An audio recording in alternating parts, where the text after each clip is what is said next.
بسم اللہ الرحمن الرحیم۔ آج ہم بات کریں گے کہ نماز جنازہ کو پڑھنے کا طریقہ کیا ہے، چاہے وہ نماز جنازہ مردوں کی ہو، عورتوں کی ہو یا پھر بچوں کی ہو۔ ان سب کی نماز جنازہ کو کس طریقے سے پڑھا جائے گا، اور اگر ایک ساتھ ایک سے زیادہ لوگوں کی نماز جنازہ ہو رہی ہو تو اس کو کس طریقے سے پڑھا جائے گا، اور اگر کبھی ایسا ہو کہ آپ نماز جنازہ میں کچھ دیر سے پہنچے تھے جس سے آپ کی کچھ یا زیادہ نماز چھوٹ جائے تو پھر اب آپ نماز کو کس طریقے سے پڑھیں گے۔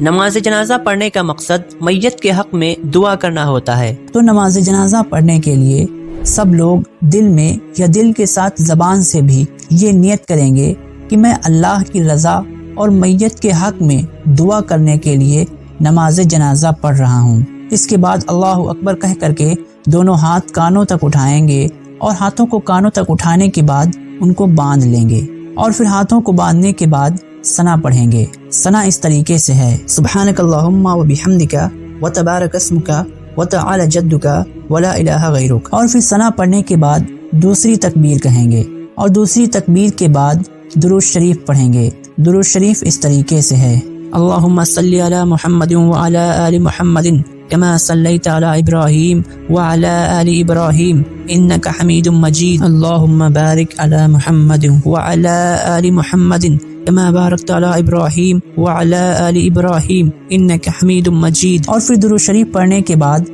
تیسری تکبیر کہیں گے، اور تیسری تکبیر کہہ کر کے یہ دعا پڑھیں گے: اللهم اغفر لحينا وميتنا وشاهدنا وغائبنا وصغيرنا وكبيرنا وذكرنا وانثانا اللهم من احييته منا واحيه على الاسلام ومن توفيته منا فتوفه على الايمان۔ یہ دعا بالغ مرد اور عورت کے لیے پڑھی جاتی ہے، لیکن اگر میت نابالغ لڑکا ہو تو یہ دعا پڑھی جائے گی: اللهم اجعله لنا فرطا واجعله لنا اجرا وذخرا واجعله لنا شافعا ومشفعا۔ اور اگر میت نابالغ لڑکی ہو تو یہ دعا پڑھیں گے: اللہم اجعلها لنا فرطا واجعلها لنا اجرا وذخرا واجعلها لنا شافعة ومشفعا۔ اس کے بعد چوتھی تکبیر کہیں گے، اور چوتھی تکبیر کہنے کے بعد سلام پھیر دیں گے، اور پہلی تکبیر کے علاوہ دوسری، تیسری اور چوتھی تکبیر میں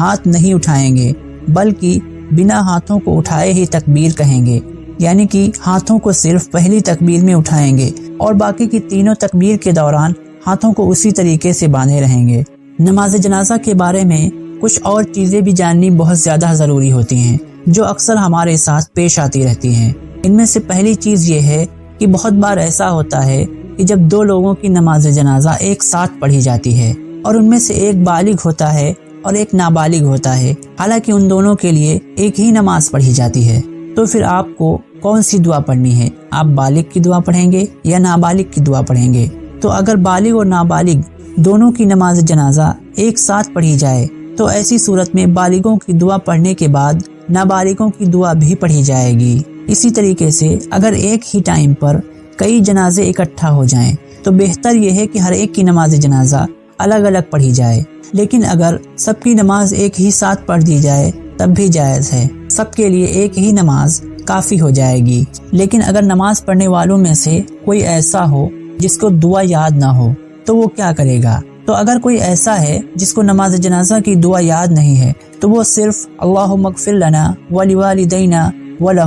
وللمؤمنین والمؤمنات پڑھتا رہے، اور اگر یہ بھی یاد نہ ہو سکے تو صرف 4 تکبیریں کہنے سے نماز ہو جاتی ہے۔ اور اگر کوئی نماز جنازہ میں ایسے وقت پہنچا کہ اس کے آنے سے پہلے کچھ تکبیریں ہو چکی تھیں تو اس شخص کو آتے ہی نماز جنازہ میں شریک نہیں ہونا چاہیے، بلکہ امام کی اگلی تکبیر کا انتظار کرے۔ جب امام اگلی تکبیر کہے تو وہ شخص اب ہاتھ اٹھا کر تکبیر کہہ کر کے نماز میں شریک ہو جائے۔ یہ اس کی تکبیر تحریمہ ہے، یعنی کہ پہلی تکبیر۔ پھر جب امام سلام پھیر دے تو یہ شخص امام کے سلام کے بعد باقی تکبیروں کو کہہ کر کے پھر سلام پھیرے۔ لیکن اگر کوئی آیا اور آتے ہی ترنت نماز جنازہ میں شامل ہو گیا اور اس نے امام کی تکبیر کا انتظار نہیں کیا تو اس کا شریک ہونا معتبر تو ہو جائے گا، لیکن چونکہ نماز جنازہ کی ہر تکبیر ایک رکعت کے برابر ہوتی ہے، اس لیے تکبیر کا کچھ اعتبار نہیں ہوگا۔ بلکہ اس تکبیر کو بھی امام کے سلام کے بعد دوبارہ کہنا ہوگا۔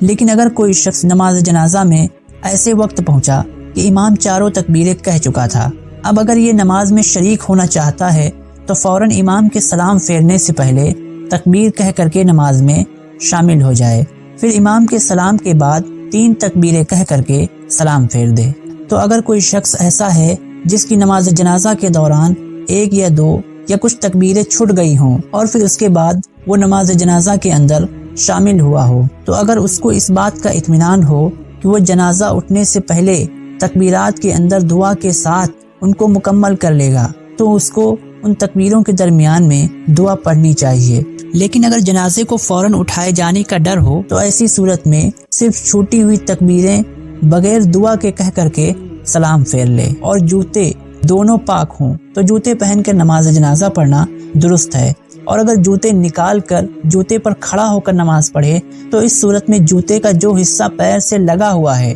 اس کا پاک ہونا ضروری ہے، اگرچہ تلا ناپاک ہو۔ اسی طریقے سے اگر نماز جنازہ ہو رہی ہو اور وضو کرنے میں یہ اندیشہ ہو کہ نماز ختم ہو جائے گی تو تیمم کر کے نماز پڑھ لے۔ یہ اس وقت جائز ہے جبکہ چاروں تکبیریں چھوٹ جانے کا خوف ہو۔ اگر وضو کرنے کے بعد آخری تکبیر میں شرکت ممکن ہو تو پھر تیمم کرنے کی اجازت نہیں ہوگی، اب وضو کر کے ہی نماز پڑھنی ہوگی۔